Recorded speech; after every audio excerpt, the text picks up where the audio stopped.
Bonjour les deuxièmes. Aujourd'hui, on va prendre une leçon qui est très importante qui s'appelle les fractions. Donc, en général, je dois savoir qu'est-ce que ça veut dire une fraction. Une fraction, ça se compose de deux nombres. Un qui s'appelle numérateur, qui est en haut, puis il y a un bar, puis un nombre qui est en bas qu'on appelle dénominateur. Donc, par exemple, j'ai un nombre comme 1 sur 2. Le nombre qui est en haut, je l'appelle numérateur, le 1.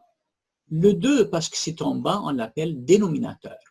Puis le bar de fraction, c'est toujours qui sépare, la ligne qui sépare les deux nombres. Maintenant, si je vous demande qu'est-ce que ça veut dire toujours une fraction, comment je peux dessiner un bar 2 ou 1 sur 2, comment je peux le dessiner?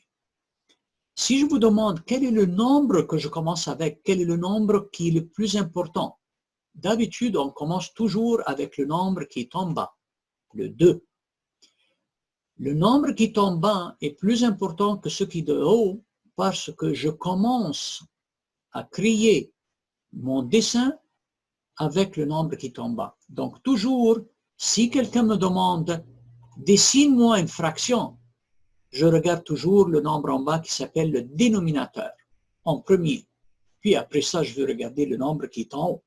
Donc, si je commence et je dis « allons-y, comment je peux dessiner un demi ?» Donc, si je pense à un pizza, donc voilà, pizza. On vient de dire que le nombre en bas qui est le plus important, 2, c'est-à-dire le pizza, ça va être divisé en deux morceaux. Donc, how many parts? 2.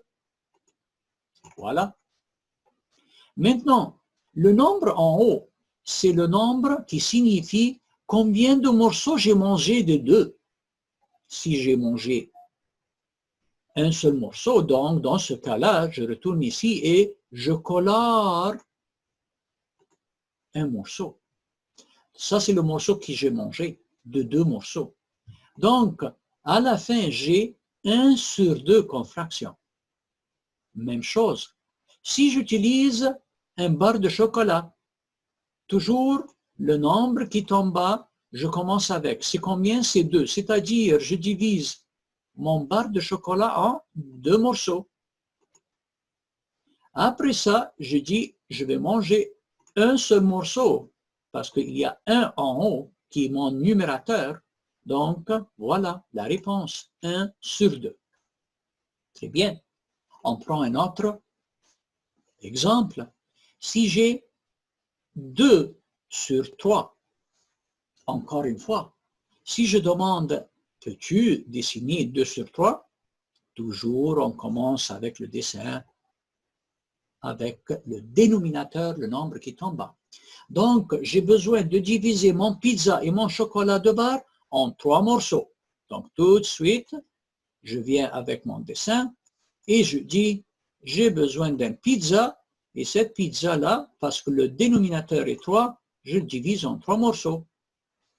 Ou bien, je prends mon bar de chocolat et je dis, je m'excuse, et je dis, je prends ce barre de chocolat et je le divise en 3 morceaux parce que mon dénominateur est 3.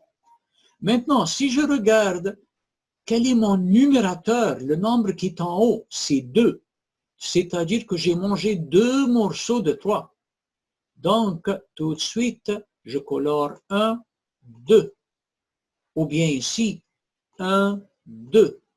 Et tout de suite, je prends le résultat 2 sur 3, 2 sur 3. Très bien. Si j'ai une fraction comme celui-là, 4 sur 6, et je vous demande de le dessiner tout de suite. Je me concentre sur le dénominateur. Le dénominateur ici, c'est-à-dire j'ai un pizza et je dois le diviser en 6 morceaux, ou j'ai un bar de chocolat et je le divise en 6 morceaux. Donc, tout de suite, je dis quoi? Pizza, voilà. 6 morceaux. Merci. Ou chocolat. 6 morceaux. Tout de suite. Et je le prends ici. Maintenant, ça c'est le dénominateur. Mais c'est quoi le numérateur? Le nombre en haut, c'est 4. Donc tout de suite, je m'en vais ici et je demande à colorer 4. 1, 2, 3, 4. 1, 2, 3, 4. Tout de suite, je reçois 4 sur 6 comme réponse. J'espère que vous avez bien compris qu'est-ce que ça veut dire une fraction et comment je peux dessiner une fraction. Merci pour votre attention.